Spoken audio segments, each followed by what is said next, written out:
പ്രിയപ്പെട്ട അസംബ്ലി ഉണ്ടായിരുന്നു, ഹിന്ദിയുടെ അസംബ്ലി നടന്നിട്ടുണ്ട്. ഇനി നടക്കാനുള്ളത് സാറ് പറഞ്ഞതുപോലെ വിശ്വസോദര ഭാവനാം ഹൃദി ശാശ്വതം കലയാമരേ ശാന്തിരസ്തു സദാസ്തു സുഹൃദോ നീതിബോധോ ജീവനേ സത്യധർമ്മ സമത്വ സഹിത സന്തു സഹജ സർവദാ മിത്ര ഭാവനയാസ്തു സദത് മത്തമി സംസ്കൃതം സംസ്കൃതം മമ മമ ജീവവാണി ജീവവാണി തസ്യാഹ തസ്യാഹ സമൃദ്ധായ സമൃദ്ധായ ജ്ഞാനവിദായ ജ്ഞാനവിദായ പൂർവിക സദാചാര സാമൂഹ്യ ബോധാദിനാം സദ്ഗുണാനാം വികാസായ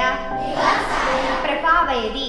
ജയന്തു ജയന്തു ജയന്തു ജയന്തു സംസ്കൃതം സംസ്കൃതം.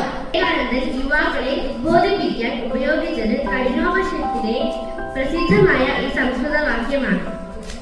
ലോകത്തെ ആദ്യ സാഹിത്യ സൃഷ്ടിയായ ഋഗ്വേദത്തിന്റെ ഭാഷ, ആദ്യ കാവ്യമായ വാൽമീകി രാമായണത്തിന്റെ ഭാഷ, ലോകത്തെ ഏറ്റവും വലിയ ഇതിഹാസ ഗ്രന്ഥമായ മഹാഭാരതത്തിന്റെ ഭാഷ, ഗാന്ധിജി, വിനോബ് ഭാവെ, ലോകമാന്യ ബാലഗംഗാധര തിലകൻ തുടങ്ങിയ മഹാത്മാക്കളുടെ സന്തത സാഹചര്യ ഭഗവത്ഗീതയുടെ ഭാഷ.